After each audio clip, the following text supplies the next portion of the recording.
Hello. I think we are live here. Welcome to History Chats this afternoon. We are going to be getting started in about 4 or 5 minutes here. As always, if you're joining us after the fact and watching the recording and not live, feel free to just skip ahead about 4 minutes or so, and that'll get you to the start of the program.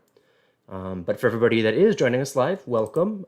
We are going to be getting started at 12:30, but feel free to hang out with us for a little bit in the meantime. I'm just going to check the sound volume here. Looks good. Okay, cool. Yeah. I guess as always, while we're waiting, I'll big shout out to our sponsors who make it possible. Yankee Bookstore has been sponsoring History Chats this year. We are starting to look ahead to next year, and so if you happen to own a business or have a way in, and you'd like to maybe see more businesses logos here in the future, we certainly wouldn't we could make that happen.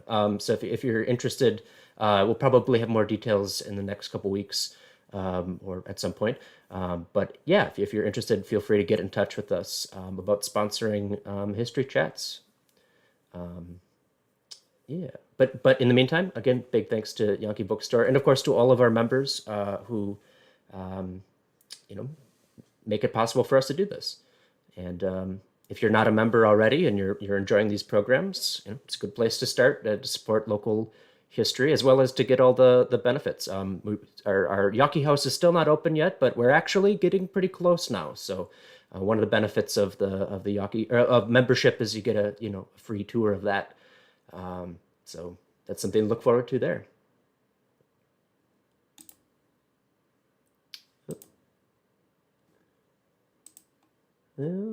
Yeah. So we are again going to get started in just a minute or two here. If you're joining us live, just to get this out of the way, if at any point you have any questions or comments about the program that you're going to be hearing, please feel free to leave those in the chat or comment section, whatever you're watching on. And we will, if there are some questions or comments or whatever, we will take a look at those at the end. So yeah, if you want to be part of our ongoing discussion here as part of History Chats, that's the way you can do that. I think that covers all of the big business here. I have to go through. So I think maybe this is a good time now to throw it over to Gary. So our presenter is Gary Gisselman here today, and he's going to be telling us about the history of Red Mountain State Park. Take it away. Thank you, Ben. Thank you, and welcome this afternoon. Well, this afternoon and during the month of August, we talk about parks. Of course, this month we are unveiling the Marathon County Park exhibit here at the Historical Society, so please come on in. We will glad to see you. It's a wonderful exhibit about the county parks, 101 years since the establishment of county parks. And that history is really involved, and it's countywide, and it's interesting from little to small to big.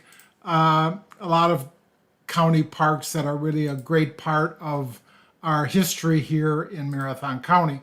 Another take on it this month, during the month of August, is other parks. So we'll be talking about other parks throughout the month. Today we talk about a state park. We're also going to be talking about some city parks as we go through the month. Ben will most likely talk a little bit about that when I finish this afternoon. But so today my goal here is to talk a little bit about Red Mountain State Park. Again, another curious history to Red Mountain State Park involving a lot of elements. So we'll talk a little bit about that today. But it is quite the hill, the mountain itself, is quite a landmark as part of Marathon County. From every angle, north, south, east, or west, you're coming into this part of Marathon County. The mountain does take a great proportion of your attention. It's a wonderful part and place in Marathon County, and a part of that is the Rib Mountain State Park. So as I said before, we'll talk a little bit about that. But that mountain is a great part of our history, also continuing into this current day.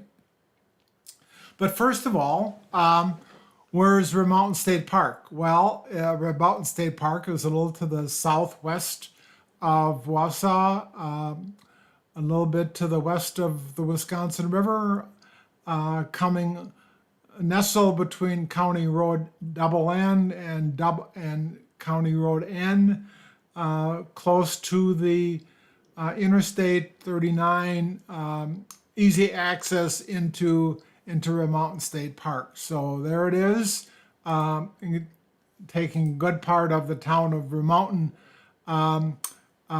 But it's here, so if you're interested, come on in and take a look at this state park. So the history of this state park is sort of unusual. This marker states, gives a little bit of a testimony to the state park itself. Summit of the Rocky is the highest known point in the state of Wisconsin, 1,940 feet. Well, that history has changed through the years, and we're not going to spend too much time about it, but we're going to acknowledge that in the 1920s and the 1930s, when the state park became a reality, it was the highest point in the state of Wisconsin. Of course, since then, other people have taken upon themselves to claim other sites, but so the marker goes on to give credit to the Kiwanis Club as well as to Jacob Gensman for the land that came to be in the early days Rib Mountain State Park. So Rib Mountain State Park, pretty rocks, great, so when we think of Rib Mountain State Park, when we think of Rib Mountain, we think of the great vistas that the hill provides for us. So that is, of course, one of the reasons that you may want to travel up to Rib Mountain to see the vistas from all Marathon County, maybe even into Lincoln County, depending on the day itself. But great vistas in this. So, but in the early days, it was called Rib Hill. This is taken from a local paper. Rib Hill stands off to the southwest of Wausau. So it was referred to just as Rib Hill. And the story of course, the change to Rib Mountain is what we'll talk about a little bit. It isn't a mountain, but it could give the average run a mountainous points on being mountainous. So again, already in 1918, they were starting to think of it not only as a hill, but also as a mountain. I show this headline because, and we're not going to spend too much time with this headline, but the whole idea of the rib, how it came to be called Rib Mountain, Rib Hill. There's the Rib River. The rib is a fairly common name for some other geographical names in Marathon County in northern Wisconsin: Rib River, Rib Falls, various other ribs. And at one point in time, Carl Matthew of Wausau was trying to determine exactly what it was coming from, and here he's taking it from the Sioux, but I don't know that history has really ever been proven. That history is still in doubt. I think exactly how we came to call this river, this mountain, Rib.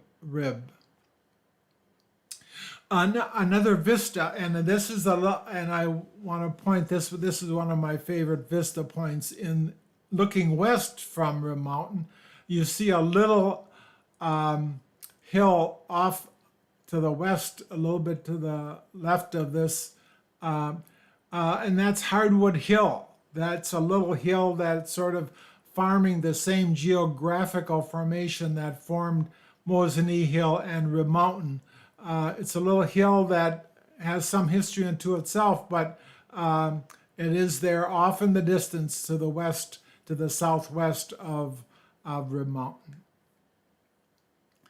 And it also, Rib Mountain, Rib Hill, has a lot of lore with it. And you would expect that it's being such a prominent place in central Wisconsin, it would. Here's a little poem, Top of the State, poem to Rib Hill by Mr. Schultz, towering over the uplands. Bare is your head of gray stone, nothing obscures your far vision, for you are standing alone. So great, a lot of other mysteries with this hill, but again, it had its tributes in poetry from a variety of other people in central Wisconsin. Again, Rib Hill, I think they just couldn't, in the early days, couldn't get away from talking about the mystery, the lure of this hill. It certainly did attract a lot of people, and they did see it for the beauty of the hill itself. So it stood out. It was a beacon, really, for a lot of immigrants traveling by land up the Wisconsin River. It was a beacon for a lot of people finding their way into central Wisconsin and Marathon County. And it did claim to be the highest point in the state of Wisconsin at 1,940 feet. Like I said before, this went away, but again, we give tribute to the fact that at one time it was the highest point in Wisconsin. Highest point that, and then they're starting to 1927, it started to become acknowledged that the geographers of the state of Wisconsin were starting to acknowledge that at 1,940 feet, it was starting to be claimed as the high. And one of the reasons why I think it started to take the claim of a state park, because I think claiming it as the highest point in Wisconsin, we could sort of claim it as a tourist attraction, as a place that people may want to come to and take a chance at with those vistas here in Marathon County. The park does not offer the opportunities for camping, fishing, but they are found in other parts of the state. So it was already starting to be advertised as a place to come and see. And it wasn't very long into the 1920s, that 1928, in fact, that the State Conservation Commission, on behalf of the state of Wisconsin, accept the properties offered on top of Rib Mountain as a state park, to be known as Rib Mountain State Park. So the state of Wisconsin, beginning in 1928, when it was offered to the state, started to already call it Rib Mountain.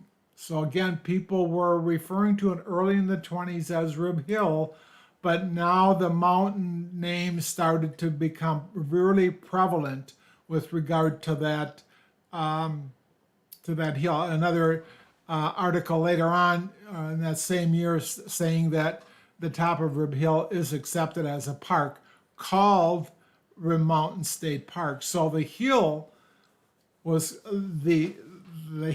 called Rib Hill, but the park was called Rib Mountain State Park.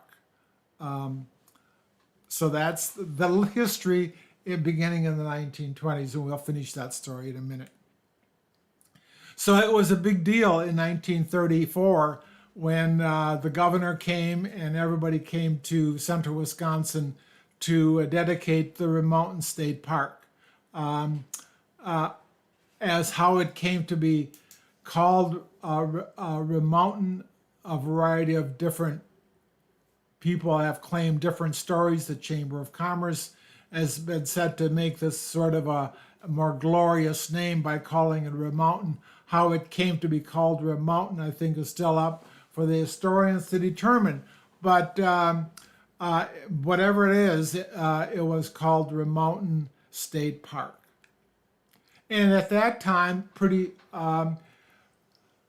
was, I don't want to say bleak, but it had suffered the clear cutting of the white pine, of all the lumbering that was going on. Rim Mountain was part of that. So the forest that we see today was a result of the work done since the 1920s with regard to planting of the trees and all. It looked completely different back in the earlier parts of the 1900s. So another big part of the story with regard to Rim Mountain was the building of the ski runs, the shelter building. At this point, the WPA Works Progress Administration was coming into Marathon County to help on Rim Mountain. Eventually, the Civilian Conservation Corps took over the work of work on Rim Mountain. They built the shelter house. This was one of their main projects of the Civilian Conservation Corps. Of course, they were involved in other parks in Marathon County, notably the Eau Plaine Park, as well as the Dells of the Eau Claire County Park. But a very important part of the development of Rim Mountain, the Rim Mountain State Park, was the work of the Civilian Conservation Corps. They built the shelter, as I said. They built the trails. They built a lot of other, the ski runs, for instance. They really had a great influence in developing that mountain into what we know today. And this is, they worked hard. They had their camp on the base of a mountain on the Wisconsin River, but a very influential part, again, of the work of the Civilian Conservation Corps here on Rim Mountain. Another part of the development of Rim Mountain, of course, was the tower built, giving people much more advantage to the scenery of Marathon County, top of the hill. The vistas that you would be seeing from the from the top of the hill increased greatly when they built this tower on the top of Rim Mountain. The Civilian Conservation, like I said before, working hard on the mountain. Eventually, the shelter, as well as the rest of the top of the mountain, would become a great ski area as we know it today. This is turning out to be one of my favorite photos because it shows the Civilian Conservation Corps the Wisconsin Conservation Commission coming in. I misnamed that because the person on the extreme left in the top coat is Aldo Leopold, one of the great environmental historians, commentators, philosophers in the state of Wisconsin as throughout the United States. And I was surprised when I came across this photo that, oh, here he is. Here he is in Marathon County, being a part of the Conservation Commission here, inspecting the shelter, as well as some of the other work being done by the Civilian Conservation Corps. So although Leopold was here, he was part of the commission here, and I like to, I have great respects for Aldo Leopold and the work that he's done. If you're not familiar with his work, you should start to investigate some of his land ethics.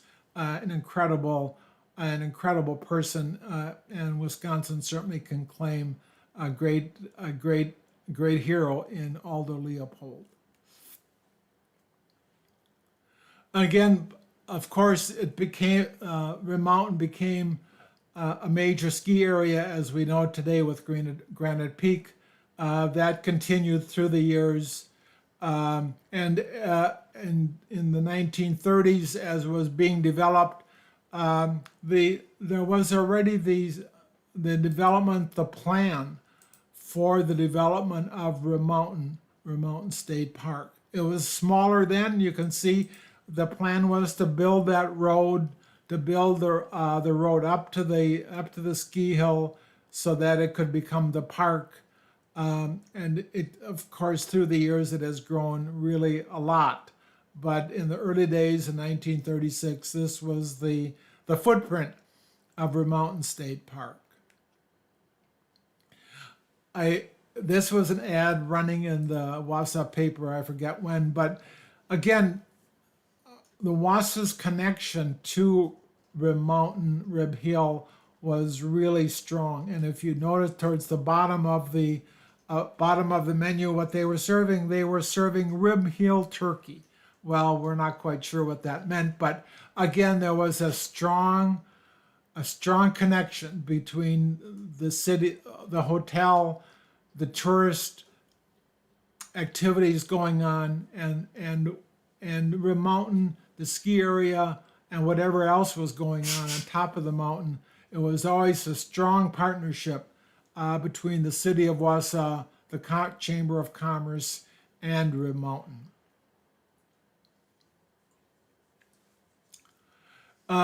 Just some other things happening on top of just so that, there were other things starting to happen on top of the mountain. The microwave towers coming in, of course, through the years, there were a lot more towers being built, and those are very evident that you can see today. A variety of other television, I'm sure, but it's a part of the mountain that we know today, and that history does go back a ways. And there was the run up the hill, National Sports Car Hill Climb at Rib Mountain State Park. So again, a variety of different activities going on at Rib Mountain. But of course, the dominant thing has always been the skiing. The skiing there, that's always been a big part of what we now know as Rib Mountain. And again, as you see Rib Mountain, as you perhaps go at the Everest Landing and take a look across the Lake Wausau towards Rib Mountain, it is a very imposing mountain or hill, and the history of Rib Mountain State Park is a big part of that. Big part of that history of that hill, and the hill that we certainly have come to appreciate in the history of Marathon County. The ski area, again, the ski area has certainly grown through the years. This is a little further development of it. And the vistas continue. And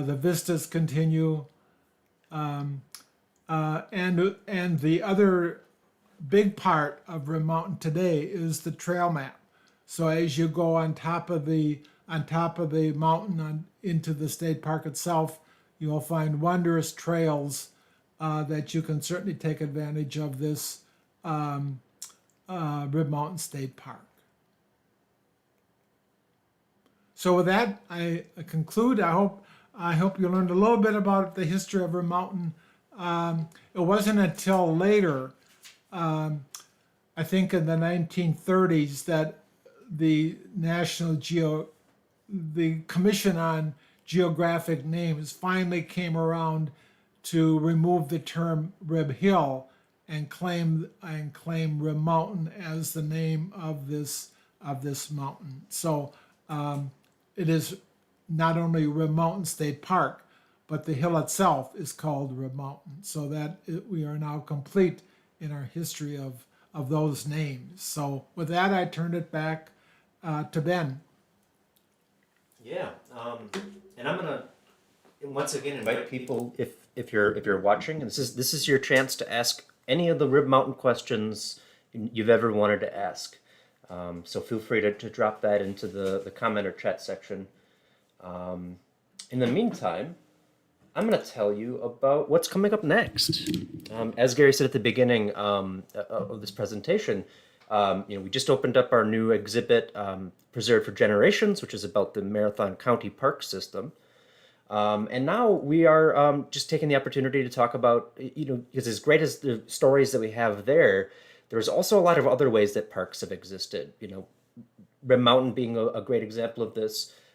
Next week, we're going to be talking about a Wausau area park. See if this opens up. Here we go. So this is Stewart Park, which is maybe not the most well-known park, but certainly has a very interesting history and very distinctive. So Gary will be back once again to talk about that. And then, we'll have some other stuff, including at the end of the month, we'll have sort of a recap of the exhibit itself, sort of a behind the scenes of some of the stuff that went into it. So yeah, that's the plan.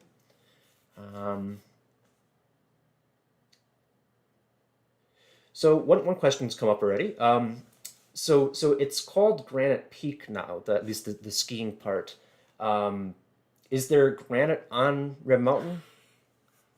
Do we know that? No, the granite that we know of, the red granite, it's not that there. It's mostly a quartz, material on Red Mountain. I could quote. I wasn't going to talk too much about the geology of it. Yeah. But Louis Marchetti, in his book called Rim Mountain, is a hard, brittle, whitish quartz, often colorless. And that's all he has to say. So in his big book on Marathon County history, he doesn't go into it. So it's a quartz material mostly. The west side of the mountain was mined at times for its quartz. But it's a quartz material, not the granite that we know of from the town of Texas and the town of Maine. Granite Peak is just a nice fancy tourist name. Yeah. Well, speaking of which, another question about this. Does the ski area own the land there, or is it leased from, what's the relationship? I believe it's leased from the DNR, or the okay. Department of Natural Resources, because I think that master plan is now still being developed, because I think there's plans for the advancement of the ski hill, ski runs type of thing, and I think that's now in the DNR master plan being developed by the Wisconsin Department of Natural Resources as we speak. Sure. It's leased. Leased, yes. Okay. All right. Well, I'll just wait just a second to see if anything comes up yet.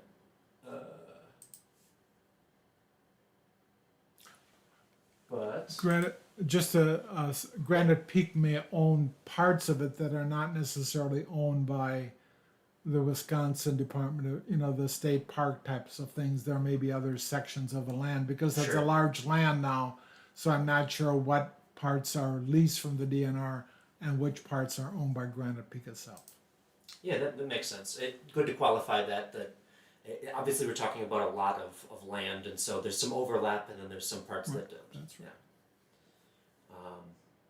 Yeah. All right. Well, thanks everybody for watching. I think we'll maybe call it there. We do appreciate everybody that joined us live and watches it after the fact, if that's the case. Hope you enjoyed. Again, feel free to hope to see you back next week with another park story on Stewart Park, which would be another interesting story, another different flavor of park here in Marathon County. And in the meantime, I hope we all have a wonderful afternoon, and we'll see you next